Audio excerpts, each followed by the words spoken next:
Touchdown Tbilisi! Hello everyone! Welcome back to my channel. And for today's video, as a continuation of my travel story, we already arrived at Tbilisi.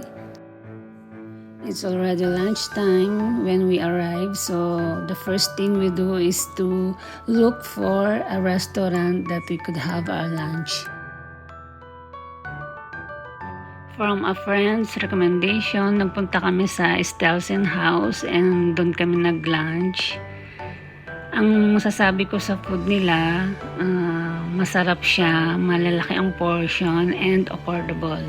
So nag-order kami ng dalawang klase ng salad and yung pinaka best seller nila na crispy pata platter. So yan.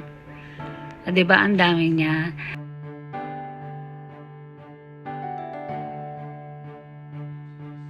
In fairness, grabe talaga yung busog namin dyan. Hindi namin siya talaga kinayang ubusin.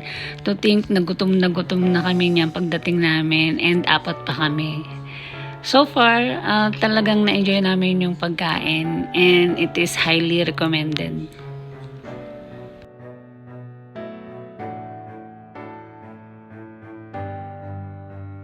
So after namin kumain, maglalakad-lakad na kami.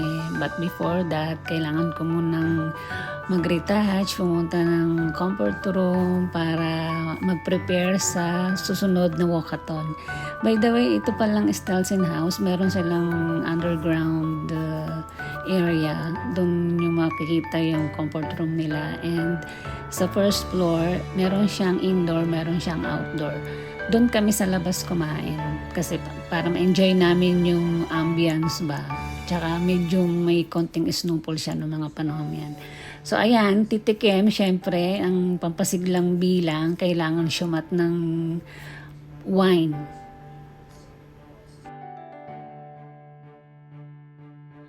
And along the way, nakakita kami ng nagtitinda ng hot wine.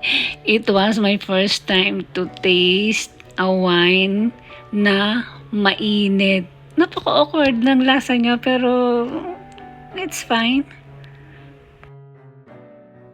And alam niyo, ang napansin ko dito, ang observation ko dito sa Tbilisi, yung street food nila is mostly fruits. Talagang nakaka-amaze dahil ipinapractice nila yung healthy lifestyle. Wow! So hanggang dito na lang yung vlog natin for today. I hope na nag-enjoy kayo sa pagsama sa akin. And until next time, very soon. So bye for now.